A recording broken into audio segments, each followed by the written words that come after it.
Hello and welcome back to Euro Football Daily, where today we're profiling 5 underdog sides who look set to upset the odds in 2019-20. Let's get started.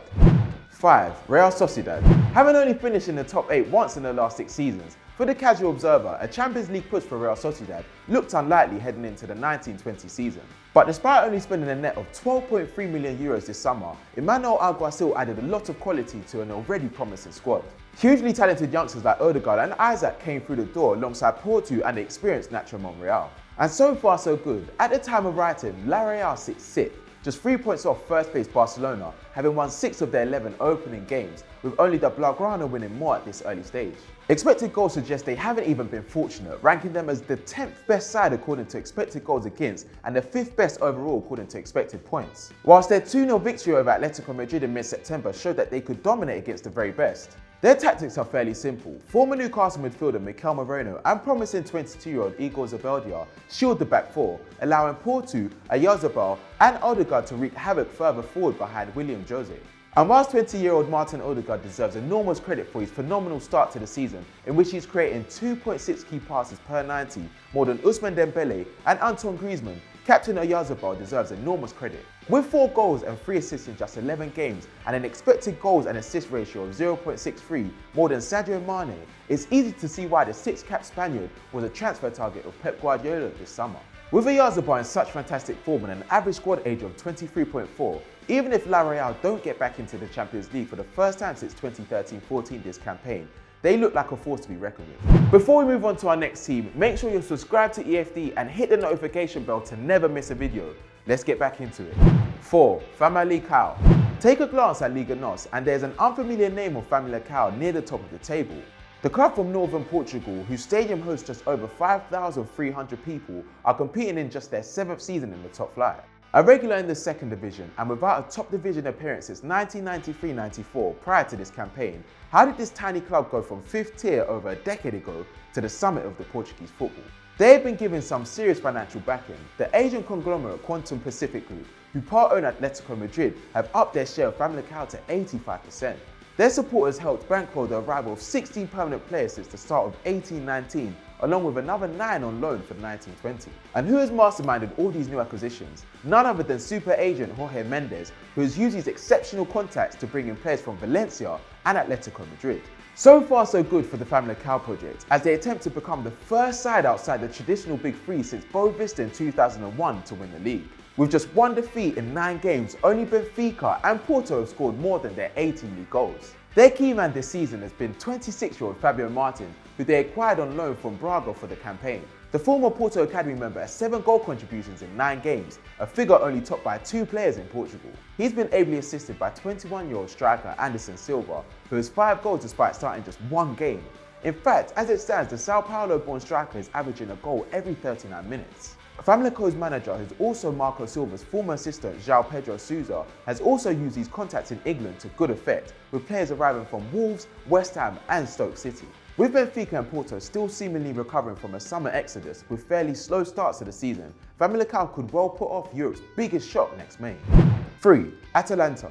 Atalanta might seem like a rogue inclusion here. After all, how could they possibly top the 18-19 season, a campaign in which they finished 3rd, their best league finish in their 112-year history? But Ladia have brought their exceptional form from the back end of the 18-19 season, in which they went unbeaten from March onwards into this season, winning 6 of their opening 10 league games to sit just 5 points off table toppers Juventus. This is not only the best record in Italy, but the 2nd in Europe's top 5 leagues, despite Gasperini's men playing a game less than teams in England and Spain.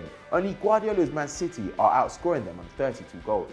While despite averaging just under 53.5% possession per game, only the 8th best record in Italy, the productivity of elite creators like Josip Ilicic and the evergreen Papu Gomez sees them fire off 20.9 shots per game, only topped by Man City in Europe. But whilst we all know about Ilicic and Gomez, who average 0.93 and 0.92 expected goals plus assists per 90 respectively, Duvan Zapata deserves an enormous amount of credit for backing up his superb 18-19 season. Some consider the 23 league goals last term a flash in the pan. After all, he'd only ever hit double figures twice in the preceding 5 campaigns. But so far so good for the 28-year-old Colombian, with 6 goals and 2 assists in 7 games at an average of a goal contribution every 65 minutes. Whilst their debut Champions League campaign hasn't gone to plan, with 11 goals conceded and 3 defeats from 3 games already, including a 5-1 drubbing away to Manchester City, it could actually work out in their favour. Drop out the Champions League, miss out on the Europa League, and they will have the clean run at the league and strong chance of winning the first Coppa Italia in 57 years in 2020. 2. Leicester City. The 3 intermittent seasons since Leicester City's miracle title triumph in 2016 have featured a battle against relegation, a run to the Champions League quarter-finals, and 4 separate managers. However, it appears that the Foxes have struck gold with their latest appointment. Deemed a risk for a top 4 job when he took over, Brendan Rodgers has backed up 7 trophies in 33 months in Glasgow by turning the Midlands club into genuine top 4 contenders. It's impossible not to like Leicester's side, littered with some of the best young talent in the country and spearheaded by one of the most clinical finishers. 32-year-old Jamie Vardy remains totally unique in the game. Just 12.4 passes per game, better by 247 Premier League players, and 2 shots per 90, fewer than Felipe Anderson, yet no player in the league has scored more than his 9 goals. It's far from just a Jamie Vardy show, however, with the former Fleetwood man ably assisted by 22-year-old James Maddison.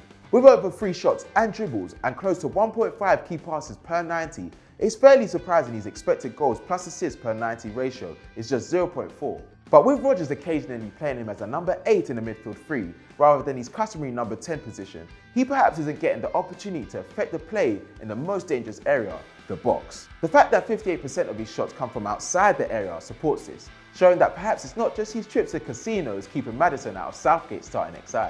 But it would be wrong to talk about the Foxes and solely focus on their attack, with the defence conceding just 8 goals so far, the joint best record in the division. Whilst a lot of credit has to go to Wilfred Ndidi for churning out frankly ridiculous 8.6 tackles plus interceptions per 90, we also have to shine the light on Kaglar Soyuncu. Thrown into the first team following Maguire's world record move to United, the 27-capped Turk has combined 4.2 tackles plus interceptions with a 75% tackle completion rate, with an 87% pass accuracy, the same as UEFA Player of the Year Van Dijk.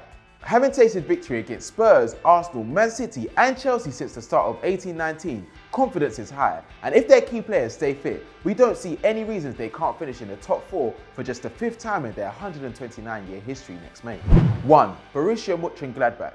After improving on back-to-back 9th place finishes by narrowly missing out on Champions League football by just 3 points in 18-19, Borussia Mönchengladbach fans were confident going into this campaign.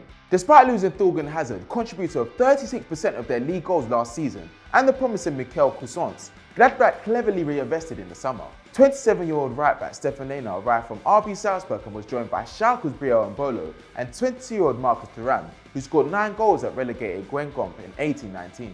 But arguably their most important arrival didn't come on the pitch but in the dugout, with former RB Salzburg boss Marco Rose appointed on the 1st of July. The 43-year-old's work in Austria, in which he walked 2 Bundesliga titles, losing 5 games in the process, as well as taking them to the Europa League semi-finals in 17-18, had made him one of Europe's most highly rated emerging managers. And so far so good in West Germany, with his new charges winning 6 of their opening 9 games to sit top of the Bundesliga, 1 point ahead of Bayern Munich. His side only create 14.7 chances per game, only good enough for 6th in the division, but they are incredibly clinical, with Bayern the only side to manage more than their 2.5 expected goals per game at the time of writing. That's in large part down to Alisson Player. The 26-year-old has 4 goals and 4 assists in 9 games and an expected goals plus assists per 90 ratio of 0.94, only topped by 5 players in Germany. Having scored at least 10 league goals for the last 3 seasons, if the former Niceman can top his season-best 21 goal contributions this campaign, Gladbach could make a major profit on the 24 million euros they paid in 2018.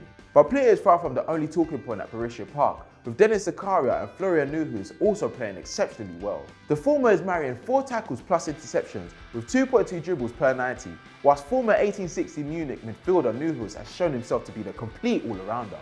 2.4 tackles plus interceptions, 1.3 key passes and 2.1 dribbles per 90, 3rd for central midfielders in Europe behind Arthur and Kovacic, the former German under-21 international, seemingly has it all. Their 11 most used players this season have an average age of just 24.9. There's arguably been no better time to be a Gladbach fan, as they attempt to finish in the top 4 for just the 3rd time in 8 years this campaign.